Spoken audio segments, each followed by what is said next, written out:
Hello and welcome back to my channel. I'm Savannah J. Goins, author of The Gwythinian and the Crevibanian, and today I have a very special guest with me.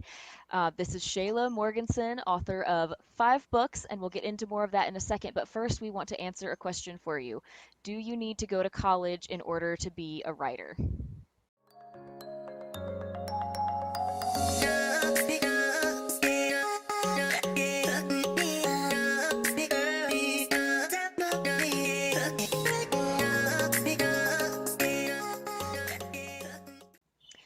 All right, so the short answer is no. A degree is not required in order to be a writer.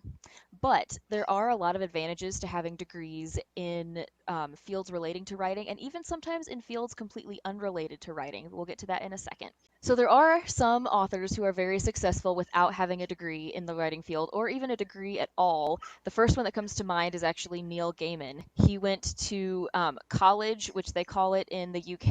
It's actually, that's kind of what they call high school, and then the university is what we kind of call college in the US. And so he didn't actually go to get even a bachelor's degree. And he is extremely successful just with the smaller amount of education that he has. I don't think anybody would say that he should have gone to college to get more educated. However, there are also lots of authors who, there's much more authors who are very successful with their degree. I think Neil is probably more of an exception, but there are others like him. But let's talk a little bit about other writers who are really successful and have degree in fields relating to writing. The first one that comes to mind for me is J.K. Rowling. She has a degree in classic literature, and I think we can see that in the Harry Potter books. And with all the Latin terminology she brings in for like the names of things and all of the Greek mythology. And Shayla, tell me about some of the authors that you know that have degrees in various fields relating to writing. One of my favorite authors, Jodi McAllister. She's an inspiration to me because I guess she practices what she preaches. She's an academic whose research background is in romance literature and literary history. And she writes the Valentine series, which is a paranormal romance YA about fairies who live in small town Australia. Some others who are on my top shelf would be Marcus Zusak, who wrote The Book Thief, and he has degrees in education and in English. And I guess, as we'll talk about later on, there is a lot of ways that there are crossovers between those areas. Yes, absolutely. Let us know in the comments if you can think of a writer who either doesn't have a degree or has a degree related to writing, or what kind of college education do you know about your favorite writers having. And then Shayla, can you tell us a little bit about your college education and what your degrees are in and how those relate to your writing? Yeah, for sure. So I'm in Australia, and we actually also use the word college in Australia and New Zealand for high school. Okay, And yeah. So my university background is in education. I have a bachelor's degree in early childhood and primary teaching. Then after doing that for some time and beginning my publishing career, I became really fixated on the idea of controlling all the little parts of the way my books were being published, the same way I could control all the little things going on in my classroom. So I did a graduate certificate in editing and publishing, which has rolled into a master's and a research dissertation, and now a doctorate. That's where I'm at now. So I haven't really left, and there's still so much to learn that I keep finding. Yeah. So tell us why you decided to pursue those writing related degrees rather than an English degree. Because I think a lot of times the first degree people think of when they're trying to decide if they should pursue a degree for a writing career is English. So what is it that made you decide for these other similar things that weren't an English degree? I think that perhaps a little bit of arrogance. Perhaps I felt that I liked the way that I write, and I clashed a bit with some teachers in school. I was a teacher's pet, but I also had my own ideas about what I wanted to write, and I found writing to a script or writing to an assessment prompt to be really restrictive, and um, I didn't want to spend another 4 years writing what someone else told me to write. And I don't know that that's how a creative writing degree would have gone. It was just my interpretation of what to expect. Um, and so I didn't go into a degree in English or a degree in creative writing to begin with. I went into education because I wanted to have a job when I finished. I didn't intend on being a perpetual student. I just wanted to get in, get a useful degree, and get out and start earning money so that I could um, support myself as a writer, which is what I wanted to do.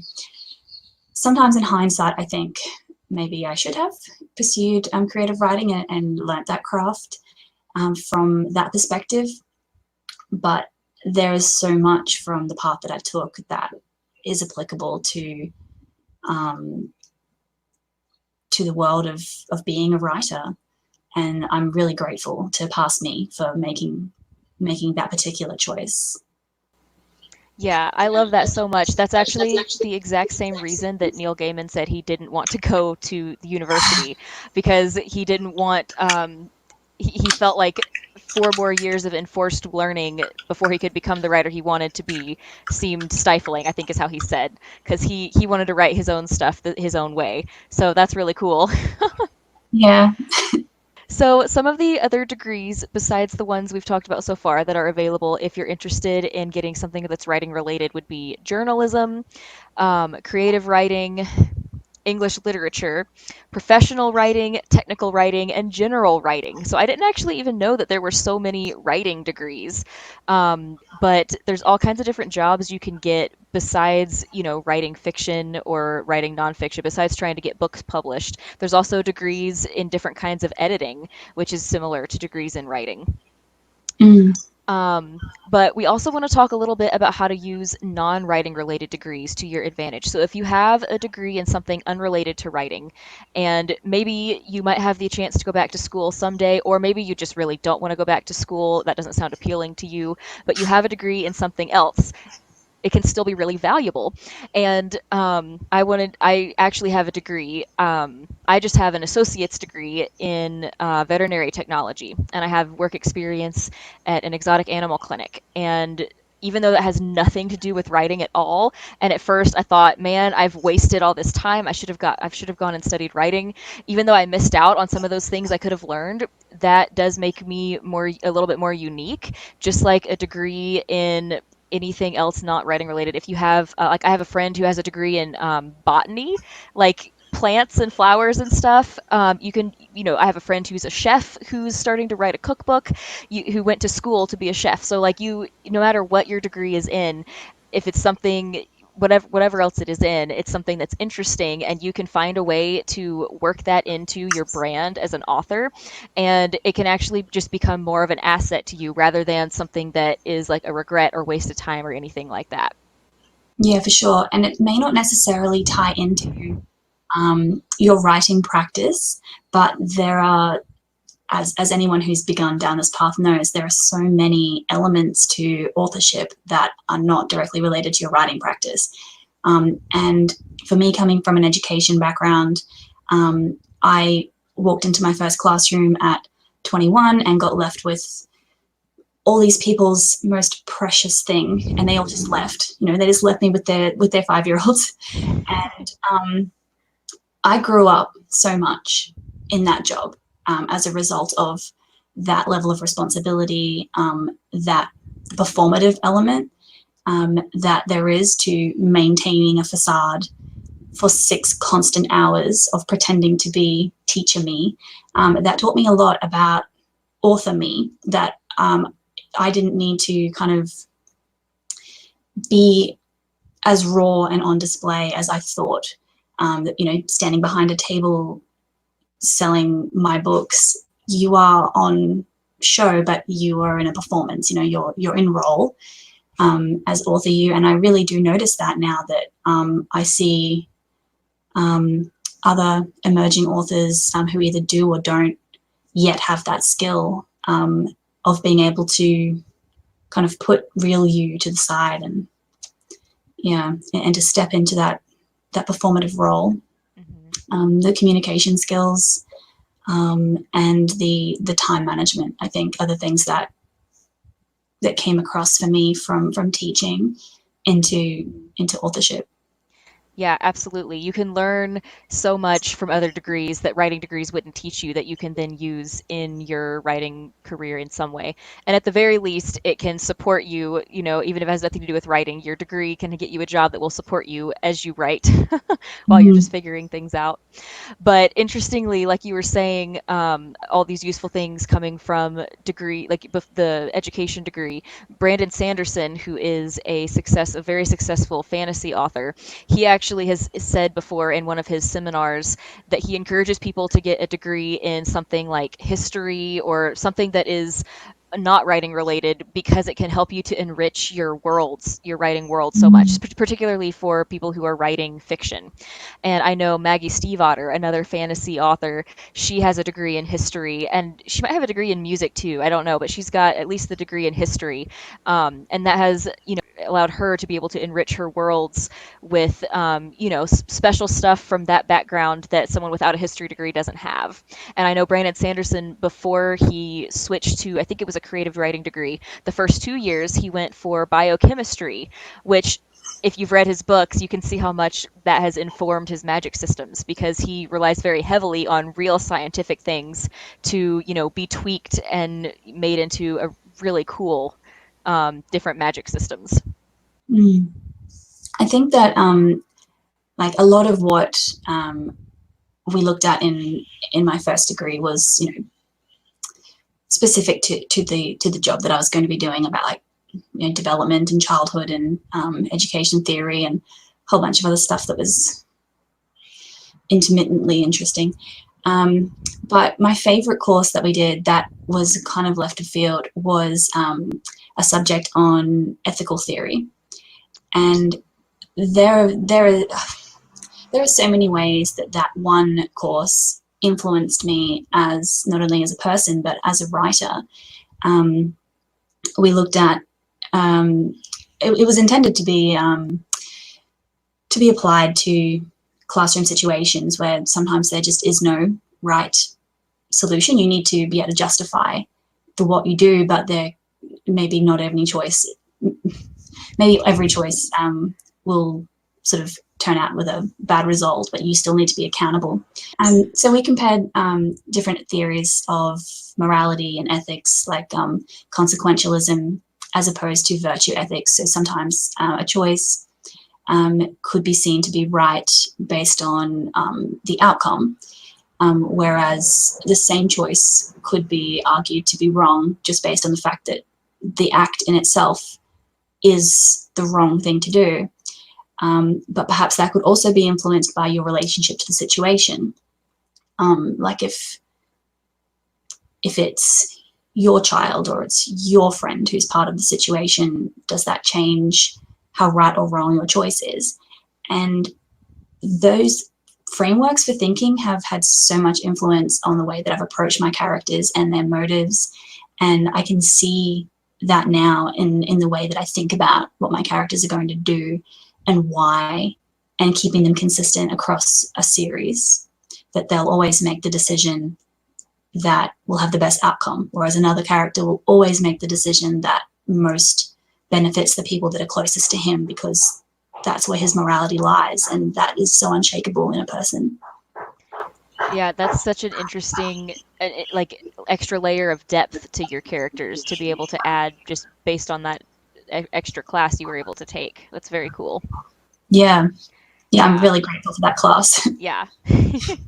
I know my friend Holly Davis, who's on YouTube as Right Holly Davis. She is actually a doctor of physical therapy, and she uses her, even though that's completely unrelated to writing, she's also a writer, and she has used her education as a physical therapist to make special YouTube videos specifically for writers for like posture and stretches and stuff like that that can. That only a physical therapist would probably know about, but she's able to, be able to make special videos just to help us out with that specific stuff because that's her specialty. That's awesome. Yeah. Do you know anybody else who has used some really cool something from their life in their writing like that? Other education or background or anything? Um, a lot of the indie writers in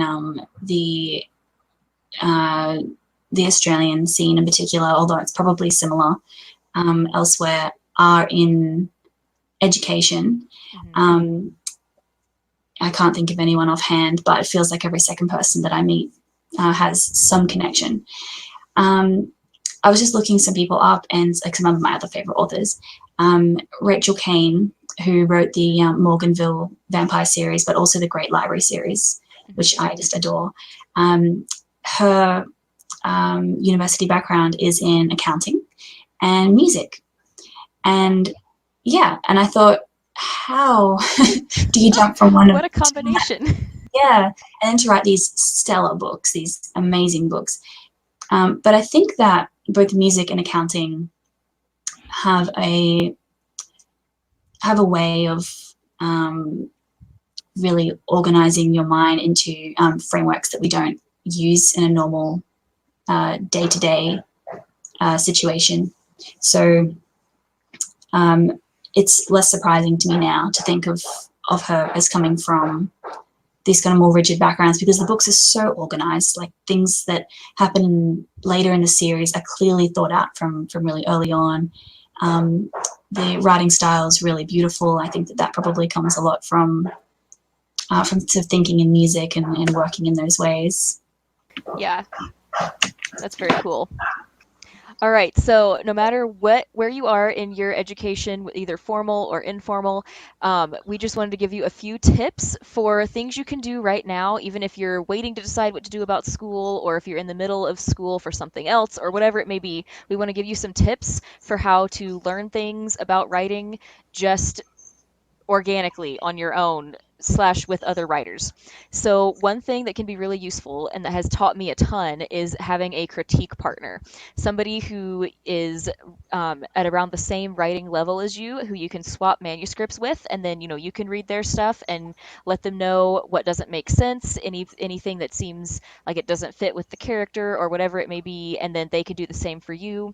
And it doesn't cost you anything because other than time, because you guys are just swapping manuscripts and reading each other's words and giving each other advice that way. Another thing would be having beta readers, which would be usually a little bit later on after you kind of have like one or two critique partners to help you early on to fix like bigger problems, and then have beta readers so that you have a number of people to help you decide if you should whether something is a problem or not. Like if there's something you're deciding whether it should be that way or it should be a different way, if you have a few different people looking at it for you, you can kind of see what most people think. Mm. Shayla, do you have any tips for people along those lines? Um, Not offhand, but they're definitely excellent tips, because feedback is one of the most influential factors in improving someone's practice, and that's in any area of learning. Um, my my research, which is super nerdy, is, just to summarize, is around fan fiction as writing practice, and the feedback loop system of of creating and then receiving receiving critique or commentary from readers, and then updating or taking the story in a new direction as it's moving, um, is a big part of that. And I think that there are so many writers who come out of that process so much stronger, whether that is in like a a fan fiction setting or in a more formal setting with original fiction where you're sharing with other partners. But I think an important part is that, like, as you said, like, it's great to have people who are at your own level when you're looking for that kind of feedback. But the community of writers is made up of people who are further along than you, and also who are sort of emerging behind you. And it's really important to find ways to connect with both of those levels as well, because the people who are coming behind you are people that you can help to step up, and that's not just a selfless thing. It's a nice thing to do, but there is so much to be gained for yourself from working out how to explain something in a way that someone who's not at your level yet can understand. That's something that teaching has really taught me. I've learned so much about English language from having to explain it to 7-year-olds, having to justify why there has to be an apostrophe there. Yeah. um, not to say that you're going to need to tell other people where to put apostrophes, but when you see something that is weak and could be better, for you to be able to show that to someone and to be able to help them to foster that and to help that to improve is really beneficial to you and your practice.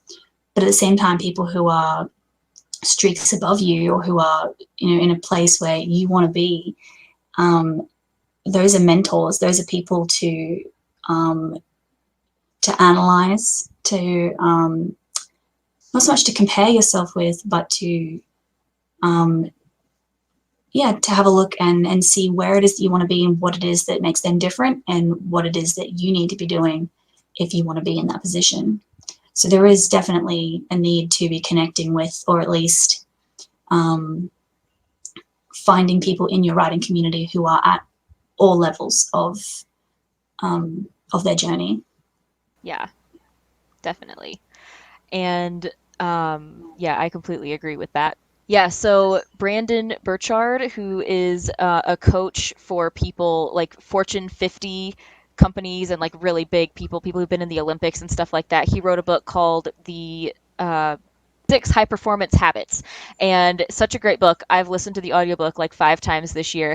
And there's that saying that the best way to learn is to teach, and he actually talks about like the levels of mastery or the process of mastery. And one of the biggest things is as soon as you learn something, teach it to somebody else, because you'll learn that like the amount that you'll learn, the value you'll get from that learning experience will be just exponentially increased when you have to teach it to somebody else.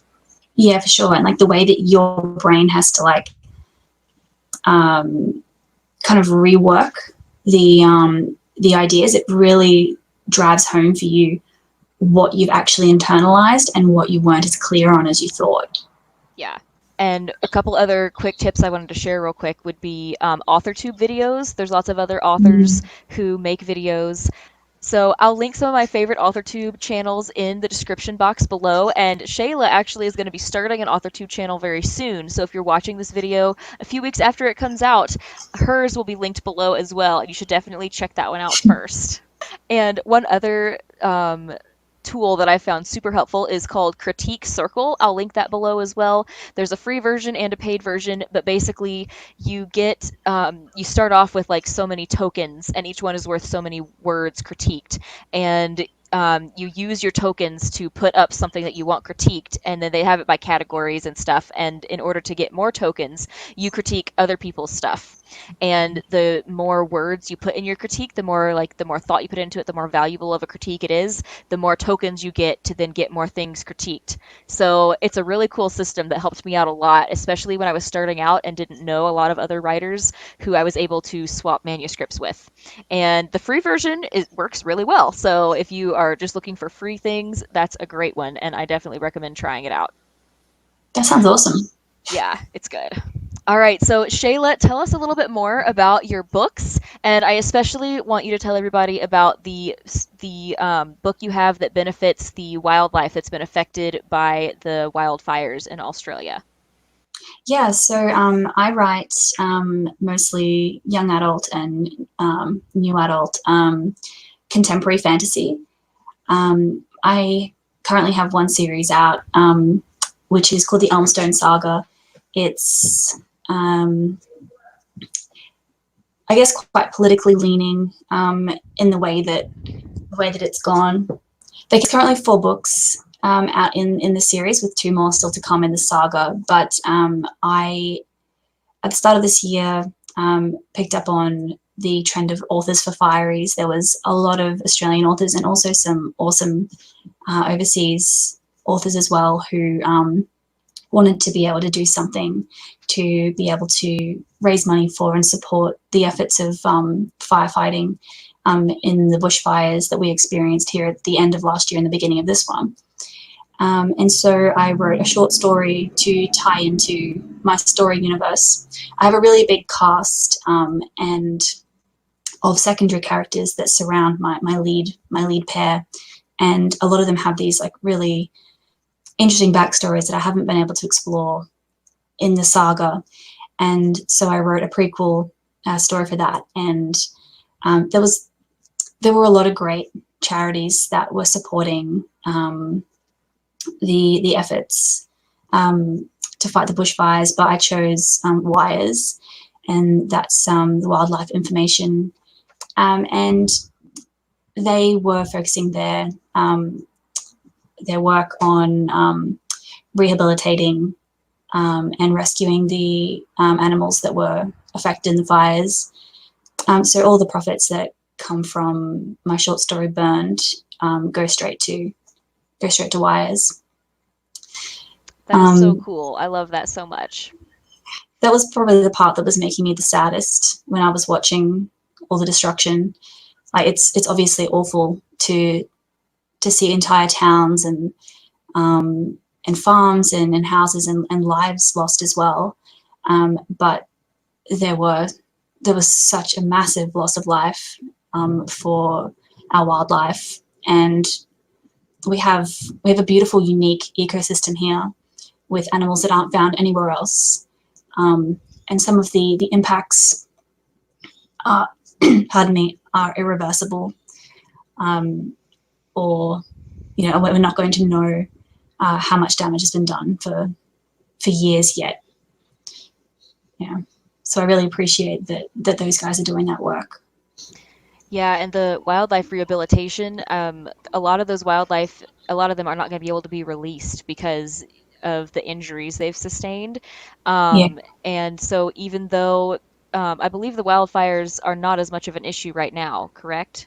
Yeah. Yeah, so even though that's mostly resolved now, um, there's still a lot of wildlife in need as a result of that. So whatever you do today, if you buy anything, you should definitely buy Burned so you can help out those koalas and kangaroos and everybody else from Australia who sustained, injuries that they were still able to survive but are now not releasable because of. Yeah.